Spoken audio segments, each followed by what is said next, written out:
சுமதி. கஸ்தூரி. அவள் முல்லைத்தீவு மாவட்டம் முள்ளி. அவளை நாங்கள் விரும்பி விடையில அவைகள் தான் கொண்டு போனோம். எல்டிடி அப்படி அழைத்து வரையிலாது. அவைகள் 15 நாள் சொல்லித்தான் எல்டிடி 15 நாள் சொல்லித்தான் கூட்டி கொண்டு போனவை. எல்டிடி எல்லாம் மாணவர் அமைப்புன்னு சொல்லித்தான் கூட்டி கொண்டு போனோம். அவைகள் கூட்டி கொண்டு போய் 3ஆம் நாள் எல்டிடி மாணவர் அமைப்பு கூட்டி கொண்டு போய் 3ஆம் நாள் 4ஆம் நாள் வந்து பொம்பர் அடிச்சு காயப்பட்டுட்டேன். அப்ப 3ஆம் நாள் தற்காப்பு பயிற்சி என்றுதான் சொன்னவிய.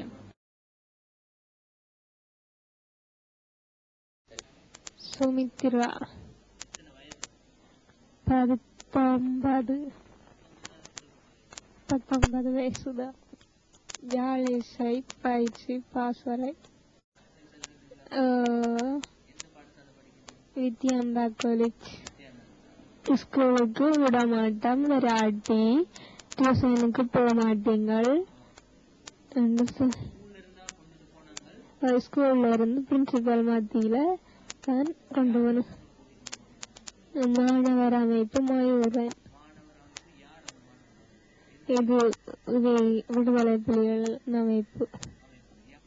விடுதலை புலிகளின் அமைப்பின் மொழிவுறேன் எங்களை பாடசாலையிலிருந்து பலவத்காரமாக அழைத்து வள்ளிபுர ஜாலிசை பயிற்சி பாசறைக்கு அழைத்து சென்று ஆயுதமாக 3 முழ தடியை தந்தார்கள். நாங்கள் சென்று 3 நாட்கள் தான். அதனால் நாங்கள் ஆயுத பயிற்சி செய்யவில்லை. AK-47 மற்றும் மாதிரி சின்ன சின்ன குண்டுகள், மற்றது வகுப்புகள், இது சம்பந்தமான வகுப்புகள், இந்த ஆயுதங்கள் சம்பந்தமான வகுப்புகள் அவர்கள் அங்கு தந்தார்கள். அங்கு கொண்டு சென்றது தற்காப்பு பயிற்சிக்காக என்பது மட்டுமல்ல, போராட்டத்துக்காகவும். இந்த முகாமில் அன்னளவாக 500க்கும் மேற்பட்ட மாணவர்கள் இருந்த போதும் அரைவாசி மாணவர்கள் காயத்துக்கு உட்படுத்தப்பட்டுள்ளனர். அட்வான்ஸ் லெவல் மாணவர்கள் கல்வி கற்கிறதுக்கு இது இங்க பயிற்சி எடுக்காட்டி பயிற்சிக்கு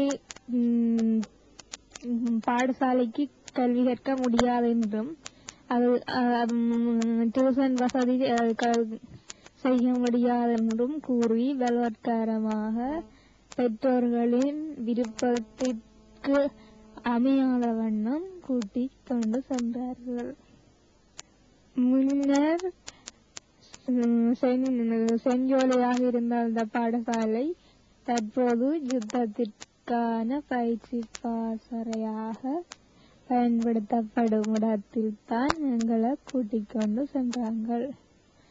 விமானம் வரும் சந்தர்ப்பத்தில் நாங்கள் காலை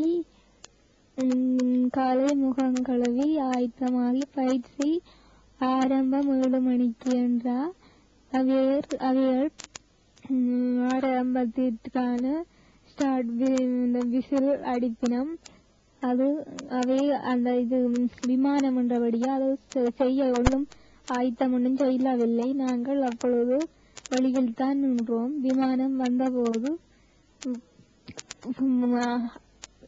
அந்தந்த இடங்களில் படுத்த போது எங்களுக்கு இவ்வாறு ஏற்பட்டது.